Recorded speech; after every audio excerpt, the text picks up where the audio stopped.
forefront of providing leadership and showing the character that has ignited passion and energy among the people of Ghana.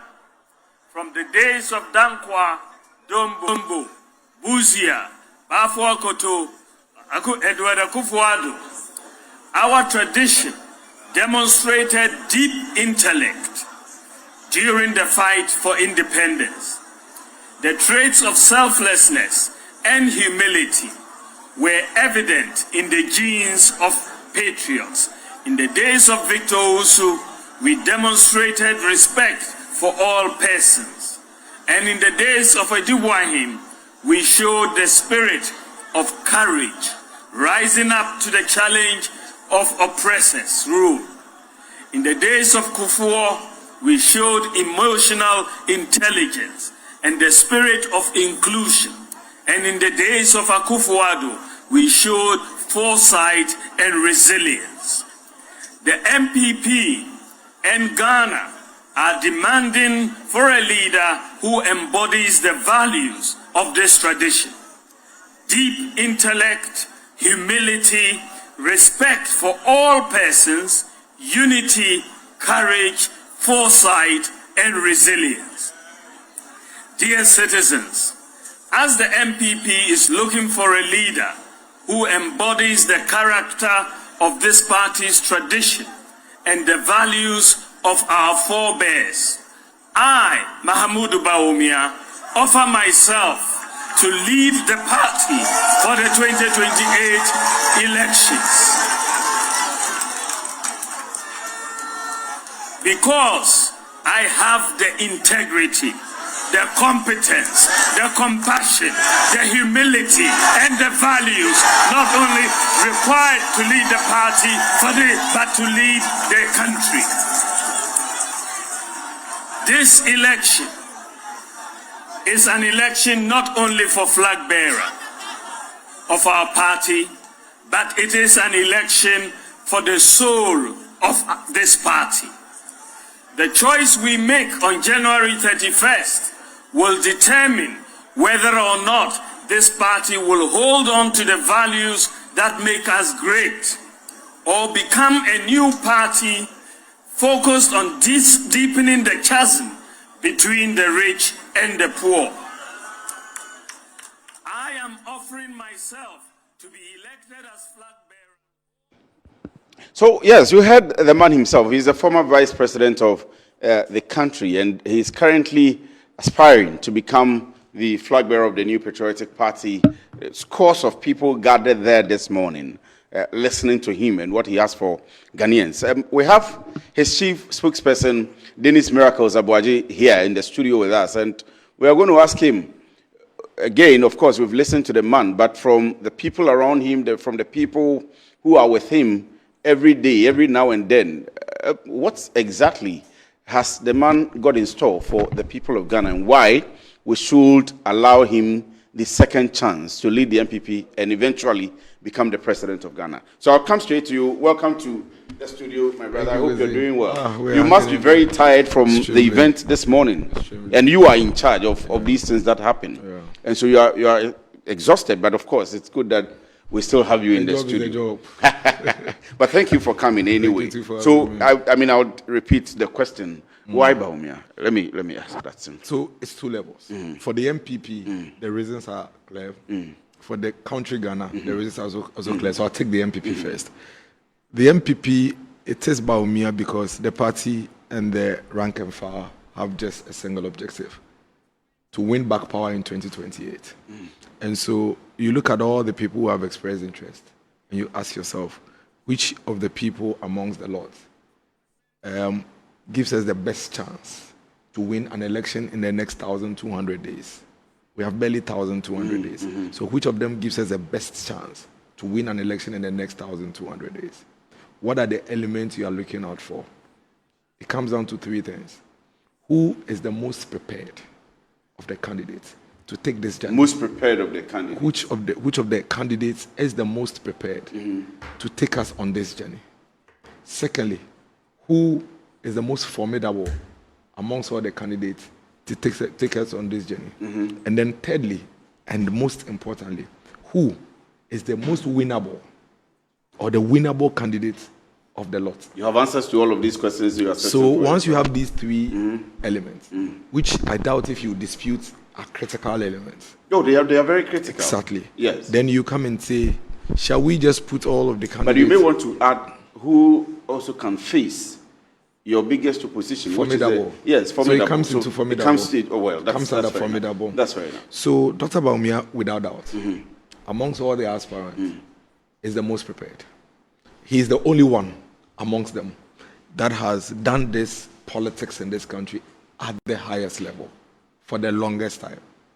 I mean, we have members of parliament running, some 4 terms, some 5 terms, but it's not comparable to being a running mate in a presidential elections for 4 times, and then being a presidential candidate once. So Dr. Mahmoud Bawumia basically has run and taken this journey. He has seen it all. He knows all the pitfalls. He knows where to stop. He knows where to run. He knows where to walk and where to jog. We have just 1,200 days. What it means is that you would want one that has the experience, that understands the ropes of the industry once and for all.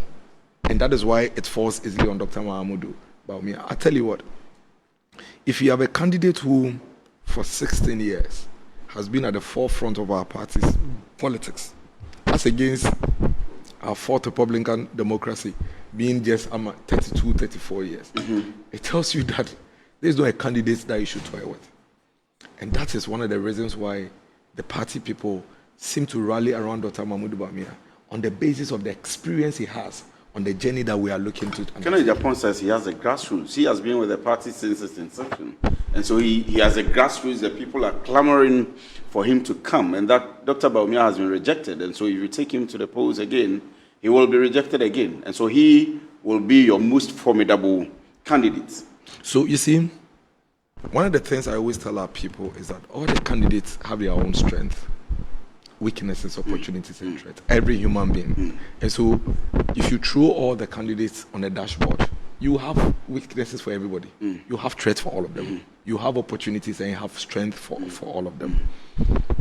If you have been a member of parliament for even 10 terms, you have been a member of parliament for your constituency, representing your constituency, it is not comparable to the person that has led the party to run a campaign in 276 constituencies. The entire nation. For 16 years. It's not the same. Dr. Bawumia has been in every constituency at least 5 times, slept there, worked in the villages, at the cocoa farms, with the party executives. None of the candidates compares to Dr. Mahmoud Bawumia when it comes to grassroots activism. And the party people will tell you that. They will tell you that, I mean, there are most of the candidates who are aspirants who are running who haven't been to even 20 constituencies. And it's true, no fault of theirs. Because in each of the elections that they would have run, they have to concentrate on their constituencies and make sure that they consolidate their constituencies. Fantastic. And so that is your strength. But that strength in the face of Dr. Mahmoud Bawumia's portfolio falls short. It's minute. Exactly. It's insignificant. Exactly. So none of them actually compares to Dr. Mahmoud Bawumia when it comes to grassroots activism. He is not only saying it. The evidence is there to show that he has at least been with these grassroots 5 times, running in and out of the constituencies, activating and canvassing for votes for the NPP. In terms of formidability, there is no debate. In fact, none of the aspirants will actually debate Dr. Mahmoud Bawumia on that, because you are aware that in this country, if you are looking for one person in the NPP that remains enemy number 1 for the NDC, our biggest opponent, it's Dr. Mahmoud Bawumia. Even in this contest, you'd realize that almost every arsenal being thrown by the NDC, even though there are several aspirants, goes at Dr. Mahmoud Bawumia. And it didn't start now. It started at a time when Dr. Mahmoud Bawumia introduced a new kind of politics and campaigning into our country, where now he shifted the entire country from the previous NDC, take matches, take kerosene, take bread and vote for me. When you go look for the white man and vote for the fair-colored man and vote for the fair-colored man, to issues-based. Dr. Mahmoud Bawumia is the one who came to tell the country that, no, let not the politician come and tell you what they want to tell you. Let them interrogate the issues. What are the things that are dear to you as a people? What is the solution they have to those things? It was at that time that the NDC set their eyes on Dr. Mahamudu Bawumia.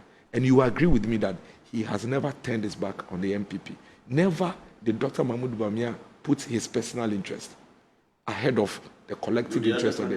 Put their personal interest? Well, I speak for Dr. Mahamudu Bawumia. We can interrogate the others as well. We can analyze it as well. But do you doubt that position of Dr. Mahamudu Bawumia? I do not, but based on what you're saying... So there are others who could also have the same attributes. Like I said, we can run a SWOT. We may all have the same strength. Probably we are all vocal. It doesn't mean that when I'm vocal, you cannot be. I agree. But based on the issue-based position that you have, which I think will be largely agreed by lots of Ghanaians, that, well, since 2008, thereabouts, it's been about issues, and again, not about the matchbox and those things. However, Honorable Agyapong, Dr. Bryan Acheampong believe that the ideas, and now you are saying you are rich in ideas. We've seen T-shirts, we've seen lots of things branded in rich in ideas, which means that, yes, Doc is touting the kind of ideas he has, which maybe will go a long way to help Ghana. But Kennedy Agyapong and Bryan believes that they have translated the ideas into businesses and created jobs. The people of Ghana need jobs. How will that work if that hasn't been translated? And how do you meet that argument? So the job of the president is not to open a company for himself. The job of the president is to introduce policies and strategies to get every citizen to open their own businesses and employ people. So they are not the same. That is why Elon Musk can probably decide that I don't want to be president, but I want to support somebody to be president. That is why Jeff Bezos would not say, because I run Amazon and it's seamless, make me president. That is why you will not see maybe Despite saying that because I have businesses, just spawn. Otherwise, they are the ones who should seed the country too. Acheampong, Despite, and the business people are not looking for another businessman who owns companies to come and compete with them. They are looking for a president who creates the enabling environment with the strategies that would allow their businesses to thrive so they can employ a lot more people. That is who a president is. So you can have millions of companies. It means nothing to the Ghanaian person if he's not working in your company. You understand what I'm saying? The people are looking for jobs. They are not looking for somebody that has opened jobs and has employed some people. How about the millions who don't have jobs?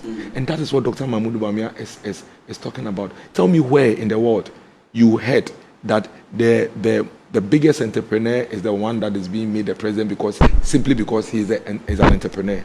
You may be a very good manager, but not a very good business owner. In a similar fashion, you know that you can be a very good business owner, but not a very good manager. That is why you have some business owners who are not necessarily part of the executive management of their companies. Somebody just has money.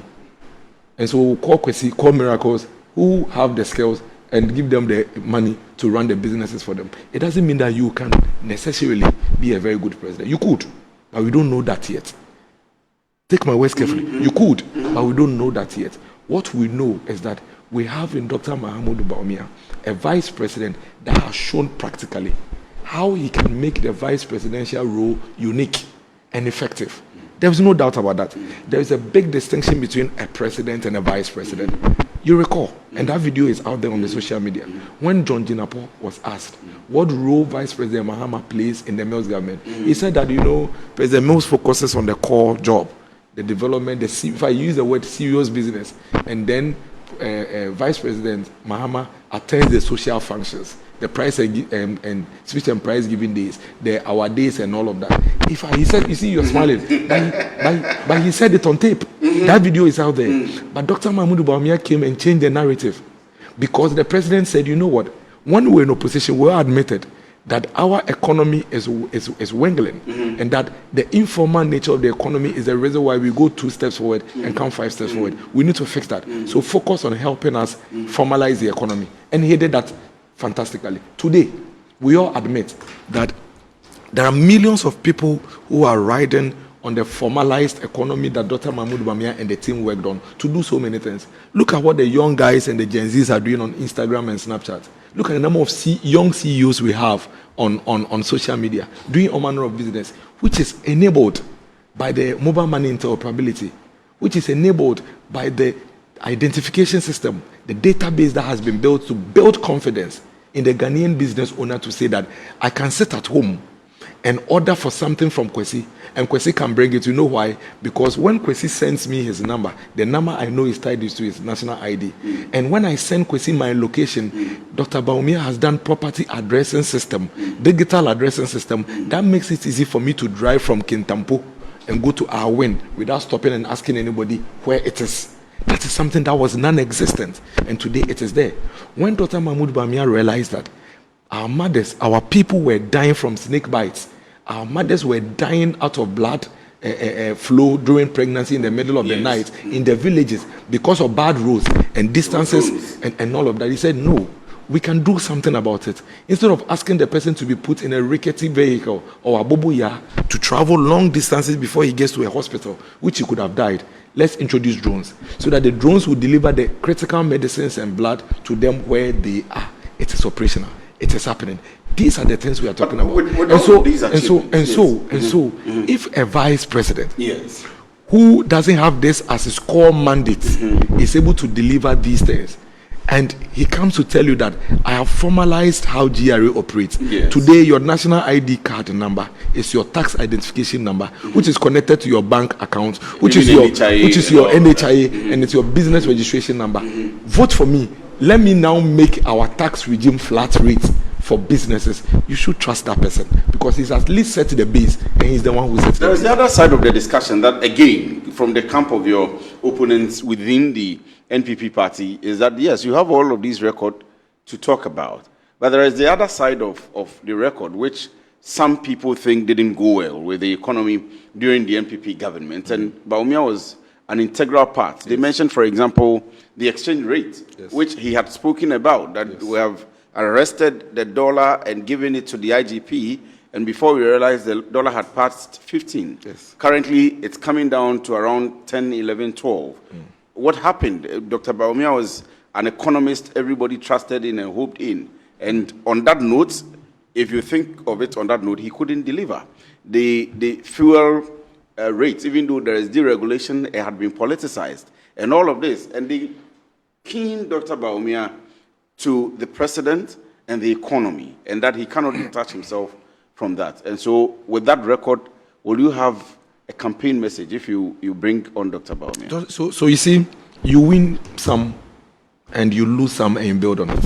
When John Mahama, His Excellency, was president, I don't think he was able to fix all our roads, fix all our hospitals, and fix our economy issues before 2016. In fact, he lost 2016 because of the economy, because of the energy crisis, when businesses were shutting down, when people were losing their jobs. Do you recollect? I do. Great. Why did we bring him back? We brought him back because he came back to tell us that, okay, this is where we are. We achieved this as of 2016, and there was more we could do. These are the refined ideas from where we were in the past that I think we should present to you. Dr. Mahmoud Bawumia achieved some fine successes with the NPP government. You'd agree with me. You'd agree with me that NPP moved greatly our education sector, like 50 years ahead from where we are. You'd also agree with me that when it comes to health, MPP moved it really, really far ahead than where we are. You'd agree with me that for the MPP to construct close to about 13,000 kilometers of roads was a big deal. You agree with me? But of course, between 2022 and 2024, the MPP government had difficulties with our macroeconomy. Nobody has ever denied that, where we had challenges and struggles. But one of the good things that we could always speak of is how the NPP government began to put in place mechanisms to fix that. Those things may not have materialized necessarily by 2024, but they didn't have a choice. They had to do it. And simply buy gold and go sell and bring dollars, because at least built the buffer. You get what I'm saying? Yes, so it is not as if when we had the economic challenges, we folded our arms. The government itself today has come to admit that the critical element that is helping with our currency now is a gold reserve that we have. Who built the gold reserve? This government hasn't added more than 8 tons to our gold reserve. And so if the president comes to tell you that the gold reserve is critical towards the strength of our currency, won't you use that at least, if maybe in the past you didn't believe in it, use it at least as a demonstration of what the same Bawumia and the NPP government put in place in order to fix what we're going to as a country? And should we trust Dr. Bawumia? There is also the argument that Doc himself made some statements, and others, of course, by the NPP government, which he was a vice president to. For example, the fight against Galamsey. Galamsey is still going on anyway, but there was a promise that we are going to fight it, curtail it.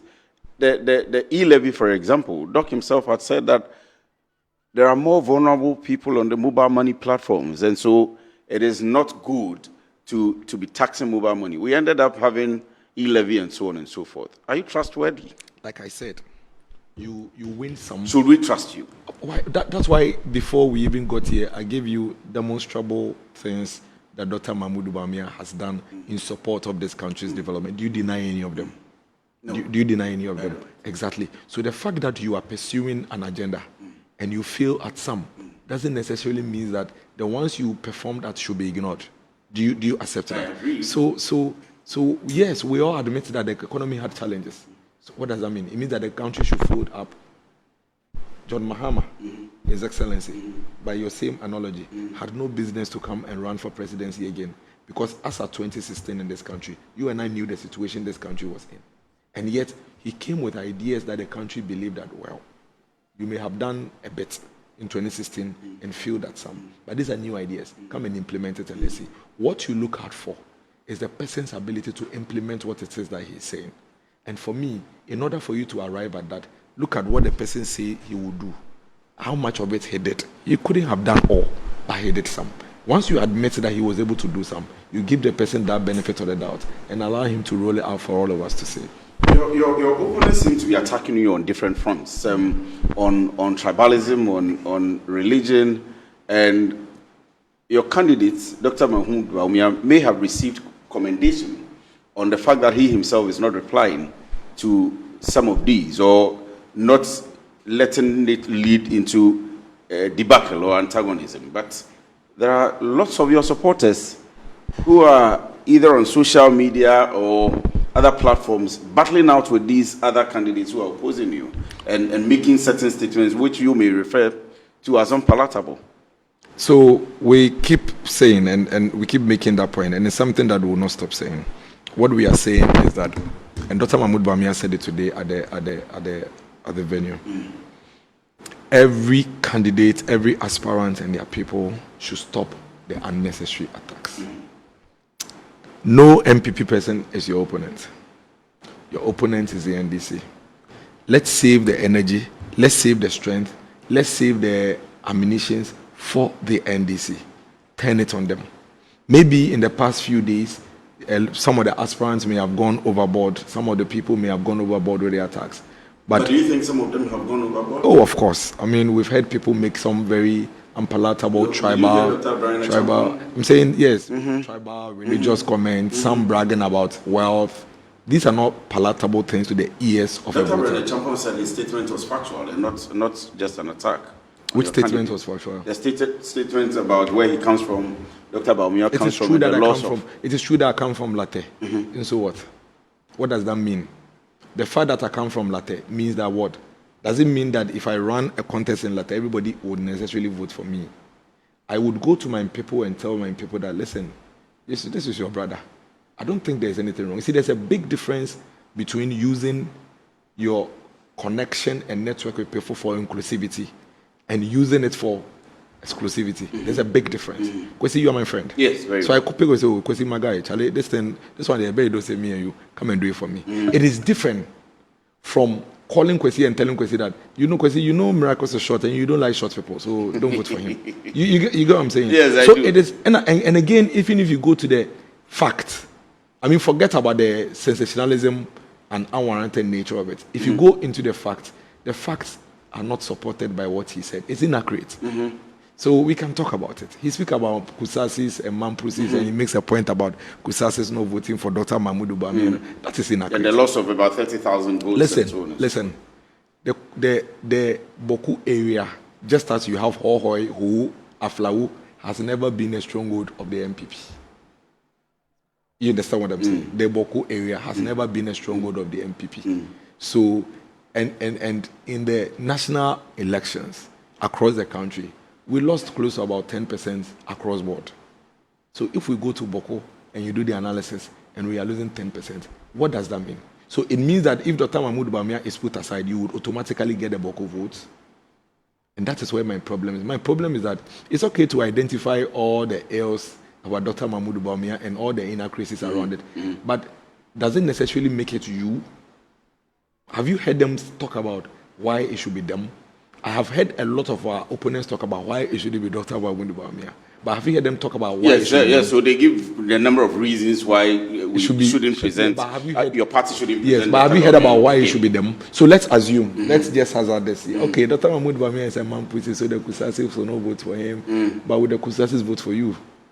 So tell the party people why you think that the Kusasi will not vote for Dr. Mahmoud Bawumia, but for you, they will vote for you. What is the basis of that, your assertion? Because when you look at the data, out of 11 elections that has been run in the area, there are 6 of them that we got 0 seats in those areas. Yes. In fact, let me even tell you something. For a constituency like Boko Central, Dr. Mahmoud Bawumia is a Mampusi. Our candidate was a Kusasi, which is a Kusasi majority area. Dr. Bawumia got more votes than our candidate, who is a Kusasi. Oh, within the area? Yes. So you see, the data doesn't support that inaccuracy. And that is why we felt that it's in bad taste. It's not something that we should encourage. It's not something that we should allow people to move around, because it is dangerous. What are you telling me? That I am from Latte? That even if I can win an election for Ghana, because in my area, at the Methodist primary, I lose, I cannot be president. But you will not lose in Latte. No, I'm just saying. So I'll give you an example. You can have an NDC candidate that can win an election from Ghana, but will lose Latte. You know why? Because Latte, we are predominantly NPP. You understand? Yes. Latte, we are an NPP. So, and the people are majority NPP. So even if you bring an NDC candidate from there, the person will try you. And the person will actually come and tell us, actually, I beg you, you know this one, we are family, vote for me. The person wouldn't have committed any crime. He wouldn't have committed any crime if he does that. But immediately you come and tell us that by his own Latte people didn't vote for him. So take him out. And the Latte people don't like NDC. You are fueling tribal sentiment. Because the people in Latte have the right to choose who they want to vote for, not necessarily because of where the person comes from, but who they believe they want to vote for at every point in time. I'm rounding up, but what exactly are you doing about that particularly? Because we've heard the NDC tell us that in the run-up to the 2024 elections, they used some of the things your own people had said in your primaries against you. And so some of these things and statements that are still coming out now would obviously eventually be used by the NDC again in the run-up to the 2028 general elections. And so you should be able to do something about it. Apart from mounting the platform, which we saw Dr. Bawumia do today, are there any things that you're doing about that? Yes. I mean, Dr. Bawumia is clear in his mind that all these unnecessary name callings and all these things must cease. It must stop. It must stop without doubt. All these things must stop. So if he is clear that these things must stop, then it needs to stop. The good news is that he is not retaliating. And at some point, you should get tired. When you keep insulting somebody, when you keep attacking somebody, and the person doesn't respond to you, the person is always extending, hands of friendship to you, you should be able to get tired and stop. And that is the advocacy we are doing. I mean, it's a big organization, millions of people. It's difficult for you to control everybody at the same time. But if we continue to have in Dr. Mahmoud Bawumia the kind of leadership he is giving us, eventually he will get us there. Eventually he will get us there. Today he made a point that if somebody continues to fall and he rises, somebody continues to fall and he rises, the ultimate outcome is victory. Because as you fall, you rise, and you move, fall, you rise. You are moving towards the finishing point. So he is willing to continually take the punches and take the fall for the sake of the party, because he believes that, but for his formidability, all of them will not be attacking him. Why do you think that you haven't heard any of them crisscross attack themselves? Kennedy Agyapong attacked Dr. Bryan. Have you heard even one? No, zero. Even when some of them make comments that we can all tell that this comment is going to the person says, "Oh, I won't respond. I don't want to." It's like a friendly match against one person. And so we are simply advocating, like I have done today. I have had a lengthy conversation with you without attacking a single person. Yes, very well. Very so simple, you can very do simple. it. Yes, it's possible. It is possible for you to advocate for your candidates and canvass for your candidates without necessarily. You don't have to bring me down to rise. You don't have to bring me down to rise. We can all rise together. You don't have to lie about me so you look good. If you look bad, you look bad. It doesn't matter how many times you make me look bad. You look bad. You are making me, but you look bad. So those are the things that I think we all need to encourage ourselves to understand. But we will continue to chart the course of civility. We'll continue to chart the course of peace. Eventually, we are very hopeful that the others will join us and we'll have a very, sanitized. Thank you very much. Thank you very much. Dennis, Thank you my for time having is me. up, but in 30 seconds, people think that, will you be contesting for the director of communication position of the party? Let's run. People think you should. Well, I mean, I'm a journalist. I speak to people. People think that. I am a servant. Have you thought about it? I'm not yet, but I'm a servant. haven't of thought the, about not yet. No, I'm a But why servant. are of people the, talking about it? well, I think that as you work for the party, people continue to. I was with my cameras at the party this morning, and people were calling you director of communications. Yes, I mean, there are times I even get phone calls, people complaining. Munye say, Momo, you people should do this. And I tell them, I'm not a party executive. You say, sir. They do because of the level of application I put myself into getting the work of the NPP. But now the position is to be elected. So you will go when the time. I'm working. Let's get Dr. Mahmoud Bawumia elected. We'll cross that. I mean, that is somewhere July next year. Yeah, so when the time comes, it's possible that we don't even know if we'll all be alive by then. You will be. We don't know yet. So let's take it. So let's take it one in June, July, thereabout. Next year we should be seeing Dennis Miracle. We don't know. We don't know what contesting for we director. don't know. We don't know we don't know what God holds. For now, I am director of communication for Dr. Mahmoud Bawumia 2020. And then they can extend to that. No, let's wait for that. So when we finish 31st January and Dr. Bawumia is elected flag bearer, then we say, what next? What can we do next to help the party? If that is what it is, then we'll come to you and Dennis, thank you very much. Thank you very much. So Dennis, again, is the director of communications for the for the Dr. Mahmoud Bawumia campaign. I'll